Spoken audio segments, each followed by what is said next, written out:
Hello बच्चों, यहाँ प्रश्न है कि यदि y बराबर tan इनवर्स sec x ऋण में tan x है तब dy बटा dx का मान क्या होगा। तो चलिए इस प्रश्न को हल करते हैं। तो मुख्य अवधारणा अगर मैं लिखूं इस प्रश्न का, तो मैं एक चेन रूल यहाँ पे लगाऊंगी जिसको श्रृंखला नियम भी कहते हैं। श्रृंखला नियम, चेन रूल, जिसमें अगर मैं लिखूं कि dy बटा में dx बराबर dy बटा में du गुना में du बटा में dx होता है। तो चलिए इस चेन रूल का हम इस्तेमाल करेंगे। तो सबसे पहले अगर मैं देखूं तो y बराबर क्या दिया हुआ है, tan इनवर्स दिया हुआ है sec x ऋण में tan x, ये दिया हुआ है। तो यहाँ से मैं इसका अगर मैं अब यहाँ से अवकलन कर देंगे x के सापेक्ष तो कितना हो जाएगा, dy बटा में dx बराबर में d बटा में dx, tan का इनवर्स यहाँ से लिखेंगे sec x ऋण में tan x, ये लिखेंगे।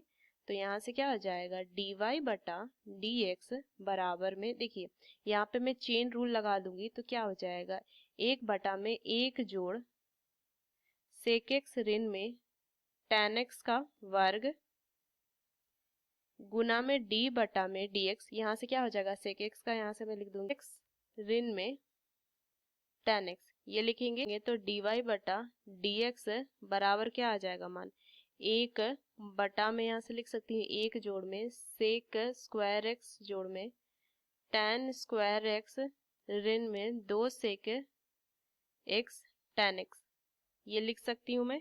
और यहाँ से मान कितना आ जाएगा, गुना में sec x का अगर मैं अवकलन को तो कितना हो जाएगा, sec x गुना में tan x, और यहाँ से अगर मैं देखूँ माइनस में tan x तो ये हो जाएगा sec स्क्वायर x, ये लिखेंगे sec स्क्वायर x। तो चलिए इसको आगे हल करते हैं। तो कितना हो जाएगा, dy बटा में dx बराबर में, ऊपर में लिख सकती हूँ मैं sec x, बाहर तो यहाँ से आ जाएगा tan x ऋण में sec x। और देखिए नीचे अगर मैं देखूं तो यहाँ से मान एक जोड़ में tan स्क्वायर x कितना sec स्क्वायर x हो जाएगा, तो ये 2 sec स्क्वायर x होगा। तो यहाँ से लिखेंगे 2 sec स्क्वायर x ऋण में 2 sec x tan x, ये लिख सकती हूँ मैं।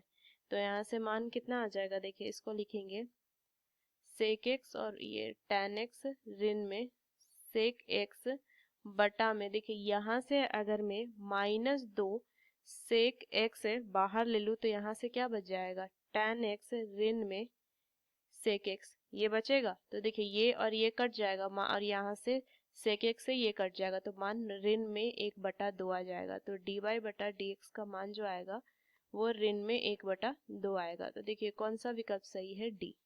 तो इस मुख्य अवधारणा का इस्तेमाल करके मैंने इस प्रश्न को हल किया। आशा करते हैं प्रश्न आपको समझ में आया। धन्यवाद।